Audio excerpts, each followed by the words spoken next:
McDonald's, if you think about it, really typifies what's going on for, business, restaurant employees around the country. They can't find workers. In fact, at the Golden Arches, some of them are paying up to $20 an hour to get kids to come over, incentivizing them with tuition breaks, even free tuition, and still they have trouble finding workers. It's playing out all across the country, not only at fast food powerhouses, but businesses of any sort. In fact, there are 3.5 million Americans still getting some form of state benefits, and it's making things rather complicated to get this recovery going full steam. Liz Peek back with us, Michael Lee back with us, Sarah Norman, Democratic strategist, back with us. Sarah, I rudely real wages, if you factor in inflation, what people really clear on that, I get that. But Michael, let me get your sense of where this goes, because prior to this inflation run-up, when a lot of the businesses were, paying these higher wages, their business was doing quite well. Now, obviously, the pandemic came and then everything else. So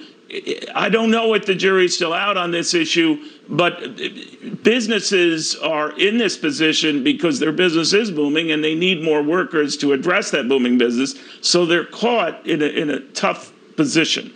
How long do you think that lasts?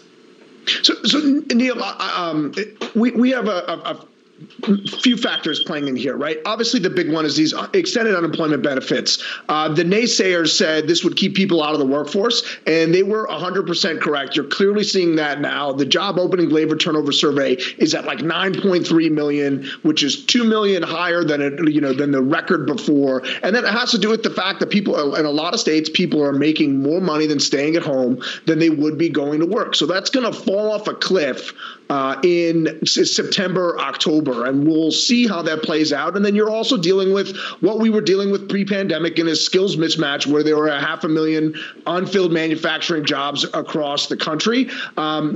So you have some structural issues that this $1.9 trillion stimulus earlier this year simply exacerbated. And when you have these things in common, you're leaving a lot of growth, a lot of prosperity, a lot of productivity on the table. So I see a very different situation come November, December. A lot of those jobs that people are going to be going back to are not your high output, high multiplier type jobs. A lot of bartenders and waitresses and people getting back to work. There's nothing wrong with that. It just, they don't create the output that our economy needs. So I think you'll see a somewhat rectification of the situation later this year. But we live in interesting times, and now the $300 a child starts going out per month. So is that going to keep people out of the workforce too? We'll have to see.